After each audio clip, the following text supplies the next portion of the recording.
In this lesson, we will learn how to create expressions. Expressions are mathematical equations that are used to specify how parameters are controlled. We can use an expression to control objects based off of time, which we will learn in the next lesson. We can use them to control objects based off of how other objects move. In this case, we will use an expression to tie the swivel axis of our fan casings to our swivel parameters. So remember, first things first, we want to go in and select the objects we would like to tie to an expression and go ahead and freeze their transforms, just to start from that 0 value. So with both casings selected, we'll now Alt-right click and choose Freeze Transform and choose Yes. Alright, so now let's go ahead and start with the left side. With that selected, we'll head over to our motion panel and scroll up to the top until we find Assign Controller. Alright, let's go ahead and expand our rotation list or Euler. Now, which axis do we want to tie down? Well, what I'd like to do is go back to the rotate manipulator, making sure it's set to gimbal, just to figure out that axis, and clearly it's the y-axis. Alright, so once we know it's the y-axis, we can go ahead and tie that into our expression. What I'm going to do is use the incorrect controller here. I'm going to use the z-axis just to show you how to clear that out. So if we were to go ahead and choose the z-axis and choose Assign Controller, here's what we'd want to assign. It's the float expression controller here. Let's choose OK. Notice in our expression text field is the current value of our object. Now once the expression has been added, if we were to go ahead and close this out and start to move in the z-axis, it's not going to happen because now the float expression is controlling that axis. Alright, so if we want to clear out the expression, we'd simply go ahead and highlight the track here, head back over to Assign Controller, and choose the default controller type, which was Bezier Float. Let's go ahead and choose OK, and now you can see we have access to move in the Z again. Alright, let's go ahead and assign the right controller. It's the y-axis. With that selected, we'll again go in and grab the float expression controller here and choose OK. Now at first glance, this might seem pretty intimidating, but it's really user-friendly, very straightforward. The first thing we want to do is create a variable. This makes it a lot easier for us to assign an object to control this parameter. Without variables, we'd have potentially long paths to add to our expression field. You can imagine if you're working with a huge rig and you need to create an expression, just finding that path might seem very strenuous.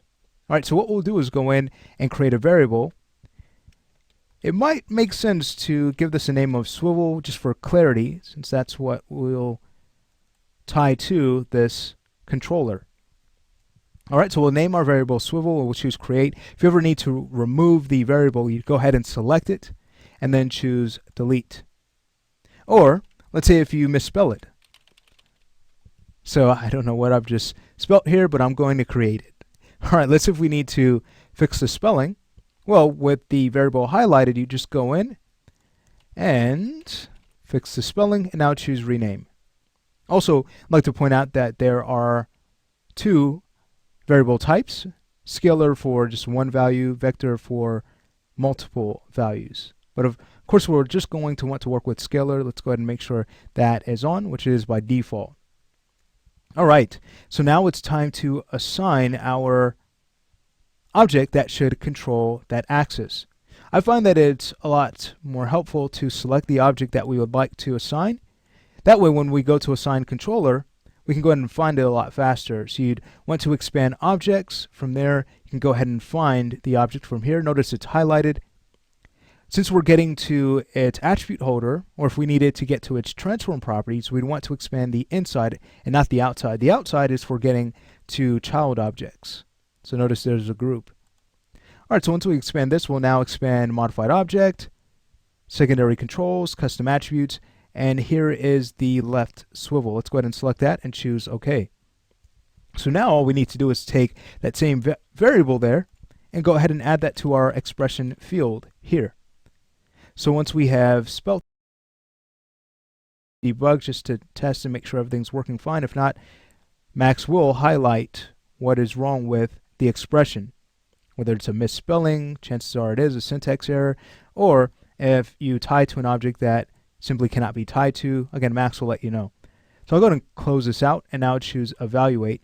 And let's test this out. We'll go ahead and close out the expression editor, and with our object selected, let's go ahead and head over to the left swivel parameter, and there we have it.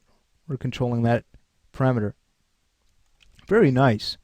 All right, so let's go ahead and take care of the right side to finish up. Again, with it selected, we'll go to our motion panel. We'll find the Zero Euler y-axis and assign our float expression to it. Let's go ahead and use that same variable name of swivel. We'll choose create. We'll go ahead and assign it. What's great is that Max will remember that path, so it's a lot faster to get to that custom parameter. Very helpful. Now we're not tying it to the left side, but to the right side, so we'll grab the right swivel parameter and choose OK. Alright, so we can now go ahead and type in swivel for our expression and choose Evaluate. So let's test this out. We'll go to our control, go to the modify panel, and start to move the right side, and there we have it. Alright, so in this lesson we have taken a basic look at working with expressions. If you'd like to learn more complicated ways expressions can be used, feel free to take a look at character rigging for production. But before you move there, I'd highly recommend you take a look at Introduction to Character Rigging, just to get an idea of the steps involved for rigging a character. And before you move to that, I'd recommend finishing this section first, because we have some more cool topics to cover. Alright, but that's it for this lesson. In the next lesson, we're going to take a look at a more advanced way we can work with an expression, and we'll also get functions involved as well.